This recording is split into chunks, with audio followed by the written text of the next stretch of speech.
Hello friends, welcome back to gold Vel officer channel. இன்னைக்கு வீடியோவில் என்ன பார்க்க போகிறோன்னா, லாஸ்ட் 24 ஹவர்ஸாக உலகம் முழுவதும் இந்தியா அமெரிக்கா பற்றி மீட்டிங்கை பற்றி தான் எல்லாரும் பேசிகிட்டு இருக்காங்க. அதுக்கு காரணம் ஒன்று, மிகப்பெரிய உலகத்தில் வல்லரசு நாடு, இன்னொன்று வருங்காலத்தில் உலகத்தை ஆட்டி படிக்க போகிற இந்தியா. ஆல்ரெடி உலகத்தில் பல்வேறு நாடுகளுக்கு டேக்ஸ் போட்டிருக்காங்க. இனி இந்தியா அந்த மீட்டிங் எந்த அளவுக்கு உலகத்துக்கு பிரமிப்பாக இருக்க போகுது, அதை பற்றி தான் டீட்டெயிலாக இன்னைக்கு பதிவில் பார்க்க போகிறோம். அதே மாதிரியே இந்தியா 5ஆம் தலைமுறை போர் விமானம் இல்லாமல் இதுவரைக்கும் சிக்கி தவிக்கிறோம். பட் அமெரிக்கா நமக்கு ஒரு மிகப்பெரிய ஆஃபர் கொடுத்துருக்காங்க. அதுவும் முக்கியமாக F-35 அப்படின்னு சொல்லப்படக்கூடிய ஒரு முக்கியமான போர் விமானத்தை, அதாவது சைனாவுக்கு ஆப்பு வைக்கிற விதமாக இந்த போர் விமானம் இருக்க போகுதா, அதை பற்றி தான் டீட்டெயிலாக இன்னைக்கு பதிவில் பார்க்க போகிறோம். ரீசன்ட் டைமில் லாஸ்ட் 24 ஹவர்ஸாக இந்தியா மற்றும் அமெரிக்காவுக்கு இடையே தன்னுடைய மீட்டிங் ரொம்ப முக்கியம் வாய்ந்ததாக இருக்க போகுது.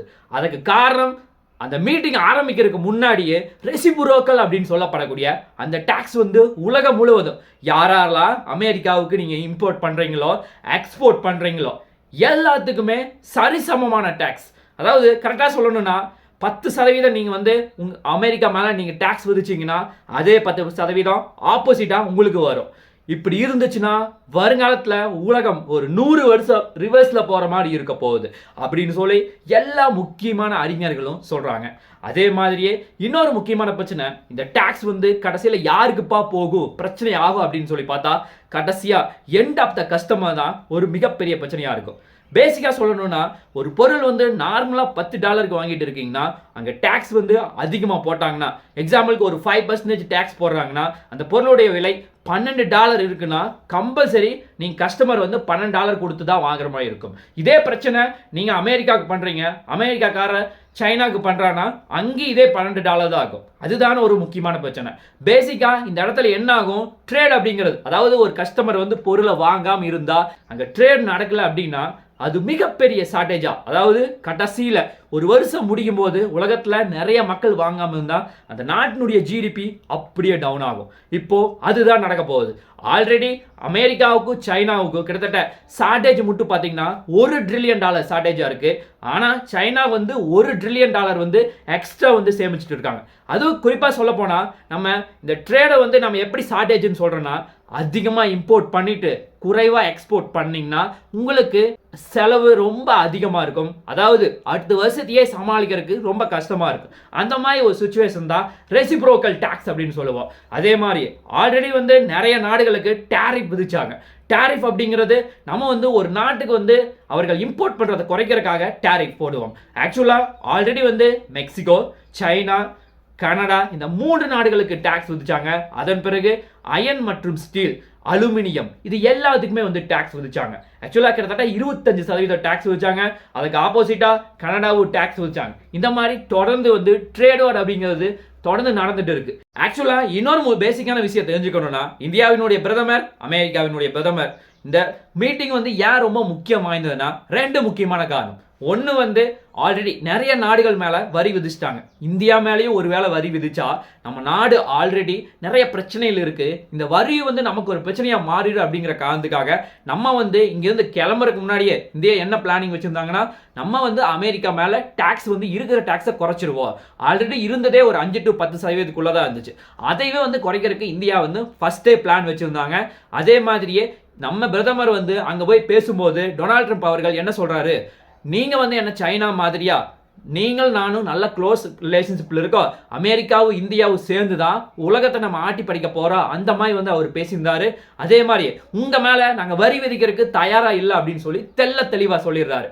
அதே மாதிரியே இன்னொரு முக்கியமான பிரச்சனை, மைக்ரேன்ஸ் அளவுக்கு அதிகமாக இந்தியாவிலேருந்து அமெரிக்காவுக்கு வேலைக்கு வரேன்னு சொல்லிட்டு படிக்கிறேன்னு சொல்லிட்டு வந்துட்டு அவங்களுடைய பீரியட் முடிஞ்சும் இன்னும் நிறைய பேர் அமெரிக்காவில் இருக்காங்க. அதுவும் கிட்டத்தட்ட 18,000 பேருக்கு மேலே இருக்காங்க அப்படின்னு சொல்லி கவர்மெண்ட் கண்டுபிடிச்சிருக்காங்க. பட் வேற டேட்டாவில் எடுத்து பார்த்தா அரௌண்ட் 5 to 6 lakh வழக்கு வருது. அந்த அளவுக்கு அதிகமாக இருக்குது. இதில் கவர்மெண்ட் 18,000 பேர் மட்டும் கண்டுபிடிச்சு அதில் முதற்கட்டமாக 204 பேரை மட்டும் இந்தியா காமிச்சு வச்சிருக்காங்க. அதுவும் முக்கியமா C-17 அப்படின்னு சொல்லப்படக்கூடிய ஒரு முக்கியமான விமானத்தின் மூலமா பஞ்சாப்ல இருக்க அமிர்தசரஸ் கொண்டு வந்து இறக்கி விட்டாங்க. ஆக்சுவலா இதற்கு இந்தியாவினுடைய பிரதமர் என்ன ரெஸ்பான்ஸ் பண்றாருன்னா, ஆக்சுவலா நீங்க பண்ணது கரெக்ட் தான், ஏன்னா அவர்கள் இந்தியர்கள் தான், அவர்கள் அத்துமீறி அமெரிக்கால இருந்தா கண்டிப்பா யாருமே ஒத்துக்க மாட்டாங்க. ஆக்சுவலா இந்தியாவுக்குள்ளேயே வந்து அத்துமீறி வெளிநாட்டுக்காரங்க இருந்தா நான் ஒத்துக்க மாட்டேன், அதே தான் நீங்களும் பண்ணியிருக்கீங்க அப்படின்னு சொல்லி அவரும் வந்து சப்போர்ட்டா பேசுறாரு. இது இந்தியா அமெரிக்காவுக்கு வந்து நல்ல ரிலேஷன்ஷிப் வந்து தொடர்ந்து மெயின்டைன் ஆயிருக்கு அப்படிங்கிறத தெள்ள தெளிவாக காட்டுது. ஆக்சுவலா இந்தியா வந்து 5ஆம் தலைமுறை போர் விமானம் இல்லாம இப்பவுமே சிக்கி தவிக்கிறோம். நம்ம கிட்ட கரண்ட்ல அவைலபிள் இருக்கிறது ஒன்லி ரஃபேல் போர் விமானம் மட்டும்தான். அது 5th ஜெனரேஷனே கிடையாது. அதன் பிறகு லேட்டஸ்ட் மாடல் எல்லாமே இப்பதான் தயாரிச்சுட்டு இருக்கோம். அந்த பிரச்சனை வந்து சமாளிக்கணும், சைனாவை நீங்களும் கண்ட்ரோல் வச்சிருக்கணும் அப்படிங்கிற ஒரு காரணத்துக்காக அமெரிக்கா உங்களுக்கு முக்கியமான ஆஃபர் தர்ற அப்படின்னு சொல்லிட்டு இந்தியாவுக்காக F-35 போர் விமானத்தை நீங்க வாங்கிக்கும்பா அப்படின்னு சொல்லி அவர் ஒரு முக்கியமான அறிவிப்பை வர்றாரு. ஆக்சுவலா இந்த F-35 அப்படின்னு சொல்லப்படக்கூடிய இந்த போர் விமானம் மொத்தம் 3 வெரைட்டி இருக்கு. F-35A, F-35B, F-35C. இந்த 3 போர் விமானத்தினுடைய ரேட் பார்த்தீங்கன்னா ஒவ்வொரு போர் விமானம் அரௌண்ட் $110 பில்லியன் வரும். அவ்வளோ பெரிய ரேட்ல இந்த போர் விமானம் இருக்குது. அதே மாதிரி இதுல ஒரு முக்கியமான பாசிட்டிவிட்டி என்னன்னா, எதிரினுடைய போர் விமானம் எங்கிருந்தாலும் எளிதாக கண்ட்ரோல் பண்ணக்கூடிய சக்தி இதுக்கு இருக்கு. அதே மாதிரியே சைனா போன்ற நாடுகள் இந்தியா வந்து இந்த போர் விமானத்தை வாங்க போகுது அப்படின்னு தெரிஞ்சாவே அவருடைய J-20 போர் விமானம் ஓரமா போயிடும். அந்த அளவுக்கு ரொம்ப பவர்ஃபுல்லா இருக்கு. அதே மாதிரி இந்த J-20 போர் விமானத்தை வச்சுட்டு பாகிஸ்தானுக்கு கொடுத்து அதன் மூலமா இந்தியாவை அட்டாக் பண்ற இந்த மாதிரி பல்வேறு வேலைகளை அவர்கள் தொடர்ந்து பண்ணிட்டு இருக்காங்க. இந்த போர் விமானம் வருது அப்படின்னு தெரிஞ்சாவே சைனா வந்து நடுங்கி போயிடுவாங்க. அந்த அளவுக்கு ரொம்ப ரொம்ப பவர்ஃபுல்லா இருக்க போகுது. அதே மாதிரியே இந்தியாட்ட இருக்க இன்னொரு முக்கியமான பிரச்சனை, இந்தியாவிடம் படைபலம் இருக்கான்னு கேட்டா ரொம்ப ரொம்ப கம்மியா இருக்கு. அதாவது கரெக்டா சொல்லணும்னா நம்ம கிட்ட மினிமம் ஒரு 42 படைபலம் இருந்தா மட்டும்தான் எதிரியை சமாளிக்கவும் முடியும், அட்டாக் பண்ண முடியும். அதாவது பல்வேறு முனைப்பகுதியில். பட் இப்ப கரண்ட்ல இருக்கிறது ஜஸ்ட் 31 படைப்பிரிவு மட்டும்தான் இருக்கு. இது வந்து ரொம்ப கம்மியா இருக்கு.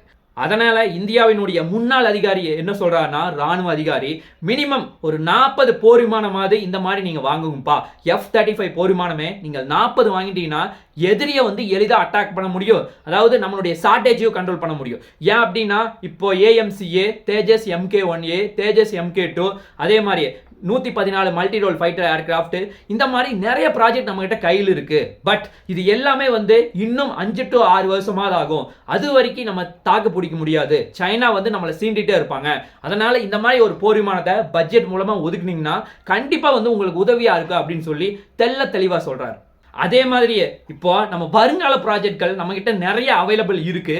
ஆனா எல்லாமே வந்து பாத்தீங்கன்னா எறும்போற மாதிரி தான் ரொம்ப மெதுவா போயிட்டு இருக்கு. இது வந்து இந்தியாவுக்கு ஒரு மிகப்பெரிய பிரச்சனையா இருக்கு. அதுக்கு காரணம் நம்ம நாட்டுக்கு ஒதுக்குற டிஃபென்ஸ் பட்ஜெட். ஆக்சுவலா இந்தியா வந்து ஒரு மிகப்பெரிய டெவலப் ஆகணும் டெக்னாலஜில அப்படின்னா டிஃபென்ஸுக்கு அதிகமான காசு ஒதுக்குனா மட்டும்தான் பாசிபிள் ஆகும்.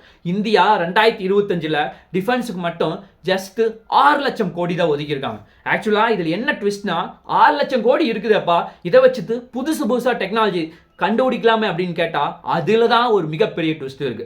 ஆக்சுவலா 6 லட்சம் கோடி ஒதுக்கி இருந்தாலும் அதுல ஜஸ்ட் 1.80 lakh crore மட்டும்தான் புதுசா மெட்டீரியல் தயாரிக்க யூஸ் பண்ண முடியும். கரெக்டா சொல்லணும்னா 26% மட்டும்தான் நம்ம புதுசா மெட்டீரியல் தயாரிக்க யூஸ் பண்ண முடியும். பேலன்ஸ் 70% எல்லாமே இந்த டிஃபென்ஸ்ல இருக்க எல்லாத்துக்குமே சேலரி, பென்ஷன், மற்ற எக்ஸ்பென்சஸ்க்கு மட்டுமே 70% போயிடும். புதுசா தயாரிக்கிறதுக்கு ஜஸ்ட் 30% தான் வரப்போகுது. அதுவும் உள்நாட்டில் இருக்க புது டெக்னாலஜி தயாரிக்கிறதுக்கு, போர் விமானம் கண்டுபிடிக்கிறதுக்கு ஜஸ்ட் 1 லட்சம் கோடி தான் கொடுக்குறாங்க. அது ஒரு முக்கியமான பிரச்சனையா இருக்கு. அதே மாதிரி ஆத்ம நிர்பதா அப்படின்னு சொல்லப்படக்கூடிய ஒரு முக்கியமான ஸ்கீம் மூலமா இந்தியா டெவலப் ஆகும்னு சொல்லிட்டு இருந்தாலும் இந்த டிஃபென்ஸ்ல நம்ம பட்ஜெட் வந்து ரொம்ப கம்மியாக ஒதுக்கி இருப்பது ஒரு மிகப்பெரிய தலைவலியை இந்தியாவுக்கு கொடுத்துட்டு தான் இருக்கு. அதே மாதிரியே இன்னொரு முக்கியமான விஷயம், நமக்கு அருகில் இருக்க சைனாவுக்கு எவ்வளவுதாப்பா காசு ஒதுக்குறாங்க அப்படின்னு பார்த்தா நம்மளோட 3 to 4 மடங்கு ஜாஸ்தியா கிட்டத்தட்ட 23 lakh crore வந்து ஒதுக்கியிருக்காங்க. பட் இந்தியாவுக்கு 6 லட்சம் கோடி தான். அதே மாதிரி உலகத்துல ஒரு மிகப்பெரிய வல்லரசு நாடான அமெரிக்கா இந்த வருஷ பட்ஜெட்ல கிட்டத்தட்ட 66 லட்சம் கோடி மிலிட்டரிக்கு மட்டும் ஒதுக்கியிருக்காங்க. பட் இந்தியா வந்து 6 லட்சம் கோடி ஒதுக்கி இருந்தாலும் அதுல வந்து இவ்வளவு பெரிய அமௌண்ட் வந்து மற்ற எக்ஸ்பென்சஸ் போகுது. புதுசா கண்டுபிடிக்கிறதுக்கு இவ்வளவு கம்மியா இருக்கிறதுக்கு இந்தியா வந்து ரொம்ப வேகமா வளர முடியாது. இந்தியாவும் அமெரிக்காவும் 2030 போது $500 பில்லியன் வந்து நம்ம ட்ரேடிங் பண்ணணும் அப்படின்னு சொல்லி ஒரு மிகப்பெரிய நம்பிக்கையை தெரிவிச்சிருக்காங்க. ஆக்சுவலா இது ஆயில் ஆகட்டும், கேஸ் ஆகட்டும், ட்ரேடிங் ஆகட்டும், இந்த மூணுமே பண்ண போவதா இந்தியா பிளான் பண்ணியிருக்காங்க.